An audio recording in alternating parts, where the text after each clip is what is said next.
Welcome back. I'm Hugh Hewitt. Thank you for listening. This book, 7 Things You Can't Say About China, is by United States Senator Tom Cotton. It reached number 1 on the New York Times bestseller list, which was something of a surprise. It continues to sell and sell.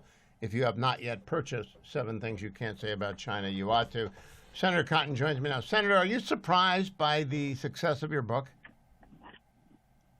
Well, Hugh, I was very sold so many copies, and I know it must have pained the editor at the New York Times to acknowledge it was the best-selling book in America the week it was announced. But I do think it reflects a deep appetite among the American people to learn more about the threat posed by communist China. As I say in the book, China is justly unpopular with the vast majority of Americans, and most of those Americans are very worried about China.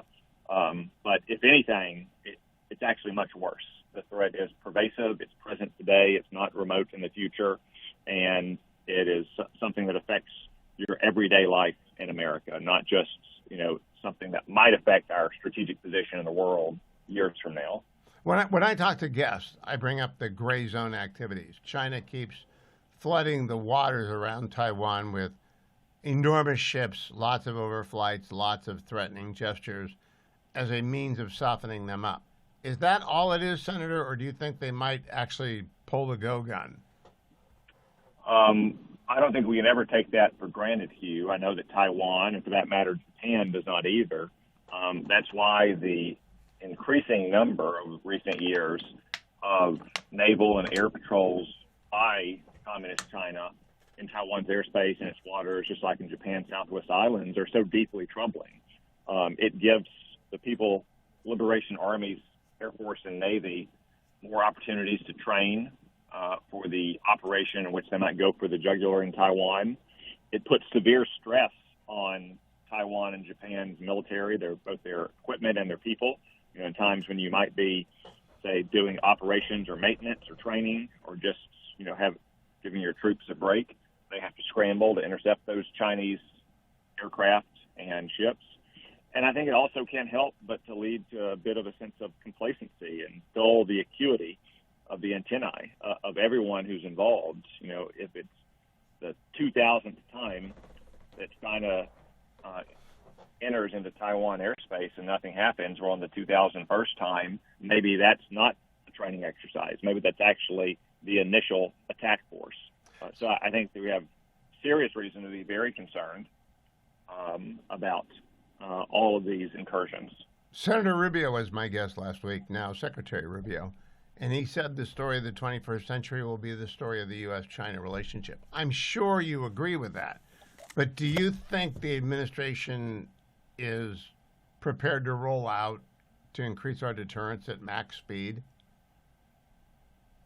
I do agree with what Marco Rubio said last week. It's really the first time, Hugh, that in the history of mankind that China and the United States have been strong together. China, for most of history, was the world's dominant superpower. We don't think about it in those terms because travel and communication was so limited. But until about 200 years ago, there's little question that China was the world's dominant power in terms of population and wealth and material power. That was overpassed eventually because of technological advances in Europe, and China entered what it still calls its century of humiliation about 200 years ago, which coincided with America's long rise to be the most dominant power in the history of mankind. And then China has returned in the last 30 or 40 years. So that, as I say, it's really the first time in human history that both China and the United States have been strong at the same time. And that's why the Trump administration, like I,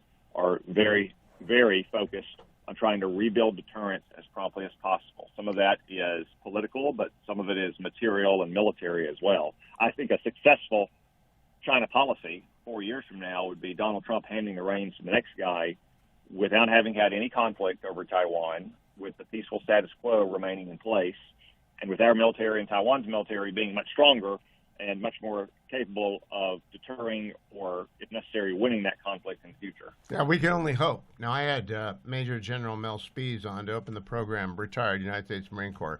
I asked him if we're producing strategists equipped to deal with China. And he was not dismissive of the idea, but downplayed that we are actually building strategists. Do you think we are? To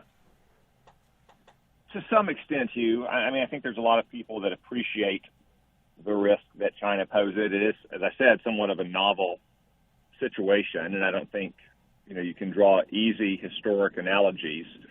Sometimes people talk about Thucydides' trap with China and the United States.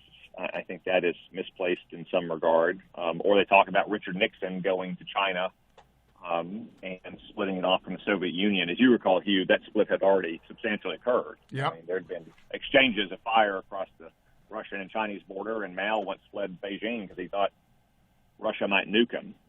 So Nixon and Kissinger were recognizing the reality of what had already happened and trying to turn it to America's advantage.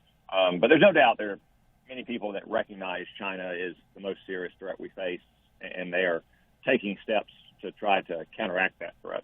Does the budget and reconciliation package that you've seen, whether it's Lindsey Graham's or the one that came over from the House, does it take the kind of steps you want to see to keep the gap open between us and the People's Liberation Army and People's Liberation Army Navy? Well, at this point, Hugh, it's still kind of broad brushes. The budget speaks in very broad categories. Only the legislation that implements that budget actually gets down to the fine details of, say, what kind of munitions we're going to buy or what kind of ships we're going to build. Right now, on that front, I prefer the Senate bill to the House bill. We allocated $150 billion to that kind of investment. The House did $100 billion. Of course, either one would be much, much better than Joe Biden's woeful budget.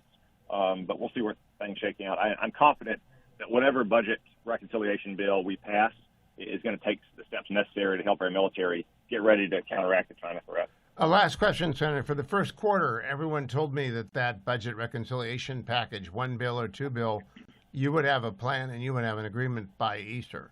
That does not seem to me realistic.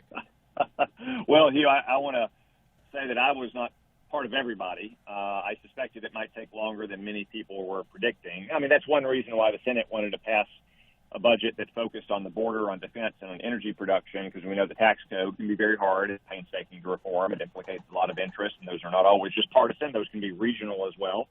But whatever we end up passing, 1, 2, or 10 bills, I'm confident that it's going to do what's necessary to keep taxes low for working Americans, to get our economy growing, to keep prices stable, to produce more American energy, secure our border, and, as we've been discussing, to rebuild our military to confront the threat of communist China. I hope you're right, Senator, but I sure wish you guys would move faster. Thank you for joining me. Follow him on X at @SendTomCotton. Go out and get this book, 7 Things You Can't Say About China. A very surprising bestseller, #1 on the New York Times list. I did not see that coming.